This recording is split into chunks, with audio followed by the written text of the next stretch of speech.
என் தங்கப்பிள்ளையே, தித்திக்கும் திங்கள் கிழமையினுடைய வெற்றி விடியலில் என் பிள்ளை உனக்கான வாழ்க்கையில் ஒரு அற்புதத்தை உன்னுடைய மனம் தேடுகின்ற நபரை நடத்தி கொடுக்கப் போகின்றார்.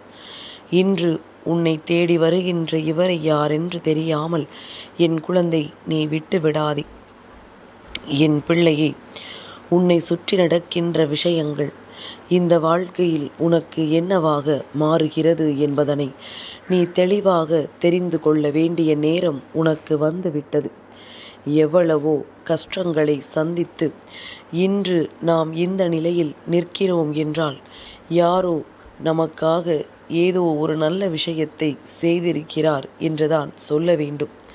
ஏன் தெரியுமா? சுற்றி இருக்கின்றவர்கள் பேசுகின்ற வார்த்தைகள் உன்னை முன்னேற விடாமலும் செய்துவிடும். அதே நேரத்தில் அந்த வார்த்தைகளை பிடித்து கொண்டே உன்னால் வெற்றியையும் பெற முடியும். அப்படி இருக்கும் பொழுது உனக்கு உன்னை சுற்றி இருந்த விஷயங்கள் உன்னை வாழ்க்கையில் முன்னேற்றி இருக்கின்றது. அடுத்தது என்ன செய்ய வேண்டும் என்கின்ற சிந்தனையை உனக்குள் கொடுத்திருக்கின்றது. உன்னுடைய மனம் தேடுகின்ற ஒருவர் உன்னுடைய வாழ்க்கையில் ஒரு மிகப்பெரிய அற்புதத்தை நடத்தி கொடுக்க போகிறார் என்றால் அவர் யார் என்று நிச்சயமாக என் குழந்தை நீ தெரிந்து கொள்ள வேண்டும். நாம் தேடி தேடி அலைந்து விட்ட ஒரு அற்புதமான வாழ்க்கை, மிக பெரிய பிரச்சனைகளுக்கு மத்தியில் நாம் நமக்காக ஏற்படுத்தி இருக்கின்ற ஒரு சந்தோஷமான வாழ்க்கை. அப்படி இருக்கும் பொழுது இந்த வாழ்க்கையை எக்காரணம் கொண்டும் என் குழந்தை நீ விட்டுவிடக்கூடாது. என்ன வேண்டும் என்றாலும் ஏது வேண்டும் என்றாலும் என் பிள்ளை அதனை நீ தெளிவாக பெற்றுக்கொள்ள தயாராக இருக்க வேண்டும். உன்னை சுற்றி நடந்து கொண்டிருக்கின்ற எல்லா விஷயங்களுக்கும் என்றும் இந்த வாழ்க்கை உனக்கு உறுதுணையாக இருக்கிறது என்பதனை நீ புரிந்து கொள்ள வேண்டும். எந்த காலகட்டத்திலும் உன்னை யாரும் கைவிட நினைத்தது கிடையாது. எந்த தெய்வங்களும் உன்னை கைவிட்டதும் கிடையாது என்பதனை நீ புரிந்து கொள்ள வேண்டும். நம்பிக்கை கொண்ட என் பிள்ளை இந்த வாழ்க்கையில் தான் நினைத்ததை எல்லாம் சாதிக்க வேண்டும் என்று நினைக்கும் பொழுது இந்த வாழ்க்கை உன்னை தேடி உனக்கே உனக்கானதாக மாறுகின்ற தருணமும் வரப்போகிறது என்பதனை நீ புரிந்து கொள்ள வேண்டும். நம்மை சுற்றி இருக்கின்ற விஷயங்கள் அத்தனையும் நம்முடைய மனதை காயப்படுத்தினாலும் நாம் நம்முடைய மனசாட்சிக்கு கட்டுப்பட்டு எல்லா விஷயங்களையும் சரியாக செய்யும் பொழுது எல்லா விடியலுமே உனக்கு நல்ல விடியலாகத்தான் இருக்கும் என்பதனை மறந்து விடாதே. என் குழந்தையே, நீ நினைத்தது போல என்ன நடந்தாலும் இந்த வாழ்க்கை உனக்கான ஒட்டுமொத்த மகிழ்ச்சியையும் யாரோ ஒருவரின் மூலமாக உனக்கு கொடுக்க காத்து கொண்டிருக்கின்றது. அப்படி உன்னை தேடி இன்று வரக்கூடிய இந்த அடையாளத்தை கொண்டவரை எக்காரணம் கொண்டும் நீ விட்டுவிடக்கூடாது. நான் யாரென்று சொல்லிவிட்டேனானால் நிச்சயமாக என் பிள்ளை நீ இந்த வாழ்க்கையில் உனக்கு நல்லது நடக்கும் என்பதனை நம்பி விடுவாய். யாரையும் நம்பி இங்கு யாரும் இல்லை என்பது ஒரு வார்த்தை. யாரையாவது நம்பித்தான் வாழ வேண்டும் என்பதுதான் இங்கு யதார்த்தம். ஆனால் அது யார் என்பதுதான் மிகவும் ஒரு முக்கியமான ஒரு கேள்வி. சட்டென்று நமக்கு வாழ்க்கையில் துரோகங்களை செய்தவர்களை எல்லாம் நம்பி வாழ முடியுமா? நாம் நமக்கு நெருக்கமானவர்கள், நம்மீது அன்பு வைத்திருப்பவர்கள், இவர்களோடு நமக்கான வாழ்க்கையை நாம் வாழ வேண்டும். இவர்களோடு உனக்கான வாழ்க்கையின் தேவைகளை நீ கேட்க வேண்டும். நிச்சயமாக அப்பொழுது நீ விரும்பியது எல்லாமும் இந்த வாழ்க்கையில் உனக்கு கிடைக்கும் என்பதனை நீ புரிந்து கொள்வாய். வார்த்தை எப்பொழுது எல்லாம் எல்லை மீறி செல்கின்றதோ அப்பொழுதெல்லாம் மௌனமாக இருந்துவிடு. வார்த்தைகளால் இந்த வாழ்க்கையை இழந்தவர்கள் ஏராளம். வார்த்தைகளால் இந்த வாழ்க்கையை இழந்துவிட்டு ஒன்றுமில்லாமல் நின்று கொண்டிருப்பவர்கள் ஏராளம் என்பதனை புரிந்து கொண்டு பேசுகின்ற வார்த்தைகளில் எப்பொழுதும் கவனமாக இருக்க வேண்டும். பொழுதுபோக்கே இல்லாமல் உழைப்பதும் தவறு, உழைப்பே இல்லாமல் பொழுதுபோக்குவதும் தவறு. இந்த இரண்டையும் புரிந்து கொண்டு உன் வாழ்க்கையில் நடக்கின்ற விஷயங்களில் இருக்கின்ற உண்மைகளை சர்வ நிச்சயமாக என் குழந்தை, நீ என்னவென்று தெரிந்து கொள்ள வேண்டும். இந்த உலகில் வாழ்க்கைக்கு தேவையான மொத்த பாடங்களையும் கற்றுக் கொடுக்கக்கூடிய 2 முக்கியமான விஷயங்கள் என்னவென்றால், ஒன்று பணம், இன்னொன்று உறவு.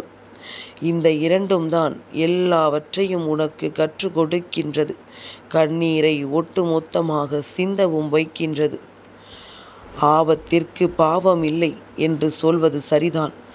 ஆனால் பாவம் பார்த்தே பல நேரங்களில் ஆபத்தில் நீ மாட்டிக்கொண்டிருக்கிறாய் என்பதனை ஒரு பொழுதும் மறந்து விடாதே.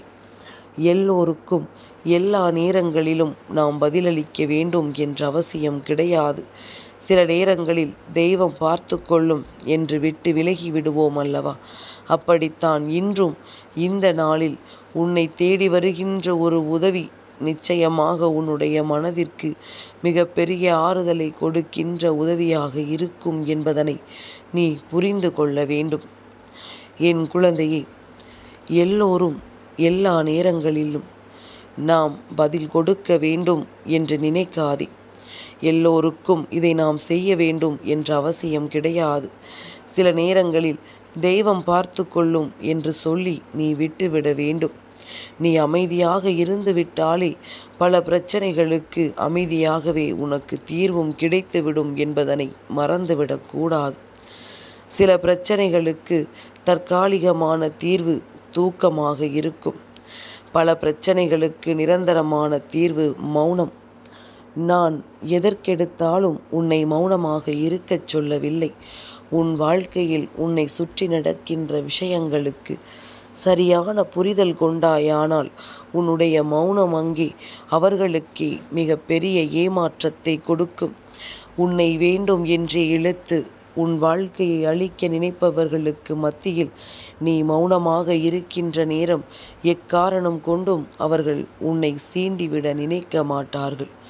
என் பிள்ளையே, அதுபோலத்தான் இன்றும் நீ வணங்கிய தெய்வம் உனக்கு ஒரு மிக பெரிய உதவியை செய்ய போகின்றது.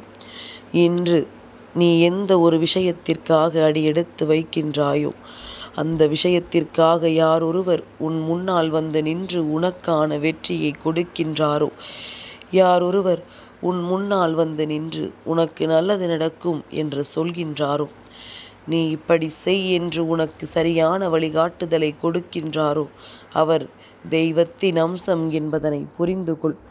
எந்த இக்கட்டான நேரத்திலும் என் பிள்ளை நிற்க விடாமல் உன்னை மீண்டும் மீண்டும் இந்த வாழ்க்கையின் அடுத்தது என்னவென்று யோசிக்க வைத்து இந்த வாழ்க்கையின் சூழ்நிலைகளை எல்லாம் புரிய வைத்து கொண்டிருக்கின்ற இந்த நேரத்தில் என் பிள்ளை, எப்பொழுதுமே நீ மனமகிழ்ச்சியோடு இரு.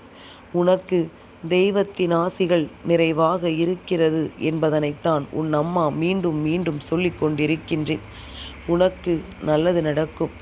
இந்த வாழ்க்கை உனக்கு மேலும் மேலும் பல சந்தோஷமான விஷயங்களை உன் கைகளில் அள்ளி கொடுக்கும். என்ன நடந்தாலும் எது வந்தாலும் என்றும் நீ மனநிறைவோடு இருப்பதை முதலில் புரிந்து கொள். உன்னோடு நான் இருக்கும் வரை எப்பேற்பட்ட துன்பத்திலும் உன்னை நான் தவிக்க விட்டுவிட மாட்டேன். இன்று உன்னை தேடி வருகின்ற நபர் தெய்வத்தின் அம்சமாக இருப்பார். அவரின் முகத்தை பார்த்தாலே உன் மனதிற்குள் ஒரு தெளிவு பிறக்கும். அப்பேற்பட்ட ஒருவர் இன்று உன்னை தேடி வந்து உனக்கான பல உதவிகளை நிச்சயமாக செய்து கொடுப்பார். உதவி என்றால் என்னவென்று நினைக்கின்றாய்? ஒருவர் உன் மனதில் இருக்கின்ற மிக பெரிய ஒரு குழப்பத்திற்கு சட்டென்று தன் வார்த்தையினால் ஒரு தீர்வு கொடுக்கிறார் என்றால் அதுவே மிக பெரிய உதவிதான் என்பதனை மறந்து விடாதே. இந்த எண்ணத்தோடு இன்று உனக்கு தெய்வத்தின் அருளாசிகள் கிடைத்துவிட்டது என்கின்ற நம்பிக்கையோடு இந்த நாளை நீ நல்லபடியாக தொடங்க வேண்டும். என்ன நடந்தாலும் சரி, எது வந்தாலும் சரி, நீ நினைத்த வெற்றி நிச்சயமாக உன் கைகளில் அழகாக மாறிவிடும். யார் நினைத்தாலும் இனி அதனை தடுத்து நிறுத்த முடியாது. நம்பிக்கையோடும் மனமகிழ்ச்சியோடும் இருந்து கொண்டிரு.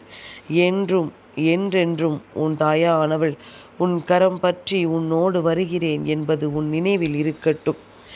நெற்றியில் விபூதி, குங்குமம், சந்தனம் என்றும் கழுத்தில் உத்திராட்சம் என்றும் தெய்வத்தின் அம்சம் பொருந்திய விஷயங்கள் ஏதேனும் தன் கைகளில் வைத்துக்கொண்டு ஒருவர் வருகிறார் என்றால் நிச்சயமாக என் குழந்தையை தெய்வமே உன்னை தேடி வந்து விட்டதாக நினைத்து அவர்களை நிச்சயமாக நீ வரவேற்று விடு.